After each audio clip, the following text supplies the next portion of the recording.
देश की राजधानी दिल्ली में हुए साक्षी हत्याकांड के बाद आरोपी लगातार बयान बदल रहा है। आरोपी साहिल पूछताछ में लगातार पुलिस को गुमराह करने की कोशिश कर रहा है। मामले की जांच कर रहे अधिकारियों ने बताया कि आरोपी शातिर है और बार बार बयान बदल रहा है। आरोपी से सच और हत्याकांड की कड़ियों को जोड़ने के लिए अब पुलिस अधिकारी उसका साइको एनालिसिस टेस्ट करवाने की तैयारी में हैं।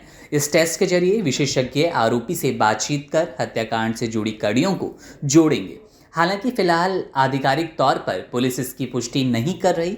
सूत्रों का दावा है कि जल्द ही टेस्ट करवाया जाएगा। मामले की जांच कर रहे एक पुलिस अधिकारी ने बताया कि केस की तह तक जाने के लिए साहिल का टेस्ट करवाने की योजना पर विचार किया जा रहा है।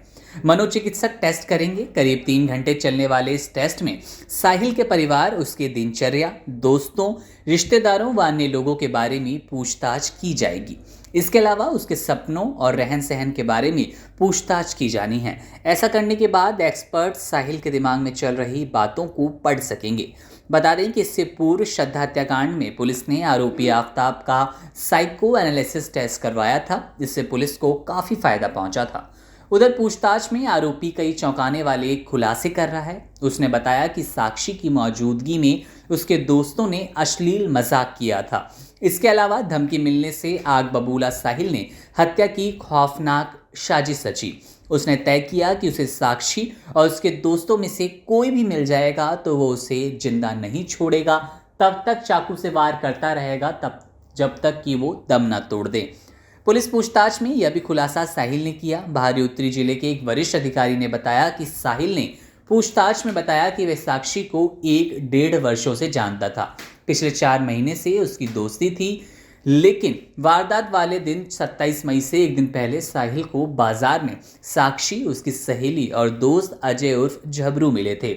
यहाँ पर अजय ने उसका अश्लील मजाक उड़ाया था, साथ ही साक्षी से दूर रहने की धमकी दी थी। मजाक उड़ाने पर आरोपी आग बबूला हो गया था। मौके से जाने के बाद उसने नशा किया। इसके बाद उसने तय किया कि साक्षी, उसकी सहेली व अजय जो भी मिल जाएगा उसकी हत्या कर देगा। आरोपी को साक्षी अपने सहेली के घर जाते हुए मिल गई। साक्षी के दोस्तों ने भी शुरुआती मजाक की बात तय की मानी। पूछताछ में बताया कि हमने जो आरोपी साहिल है उसका मजाक उड़ाया था। शाहबाद डेयरी में साक्षी की निर्मम हत्या दोस्ती के दुश्मनी में तब्दील होने की कहानी है। साक्षी की तरफ से बातचीत बंद करने और पुराने दोस्त से नज़दीकी बढ़ाने पर साहिल नाराज था। उसने कई बार साक्षी का पीछा किया। अब तक की पुलिस पूछताछ में आरोपी ने खुलासा किया कि साक्षी उसे दरकिनार कर दूसरे लड़कों से बातचीत करने लगी थी। जिस युवक से साक्षी बातचीत कर रही थी उससे साक्षी की पहले से दोस्ती थी। पुलिस अभी आधिकारिक तौर पर इस मामले में कुछ भी कहने से बच रही है। पुलिस सूत्रों का कहना है कि साहिल को साक्षी ने पिछले दिनों से नज़रअंदाज करना शुरू कर दिया था। इसकी जगह वह अपने पुराने दोस्त से बातचीत करने लगी थी। पुराने दोस्त से नज़दीकी बढ़ने के बाद साक्षी ने साहिल का फ़ोन उठाना बंद कर दिया था। पूछताछ में आरोपी ने बताया कि लड़की के धोखा देने से उसके मन में नफरत भर गई और वे उससे बदला लेना चाहता था। वह लगातार साक्षी पर नज़र रख रहा था। रविवार रात उसने साक्षी को अकेले जाते हुए देखा। साक्षी के सामने आते ही साहिल ने चाकू से ताबड़तोड़ हमला किया और फिर उस पर पत्थर से हमला कर लात मारकर भाग गया।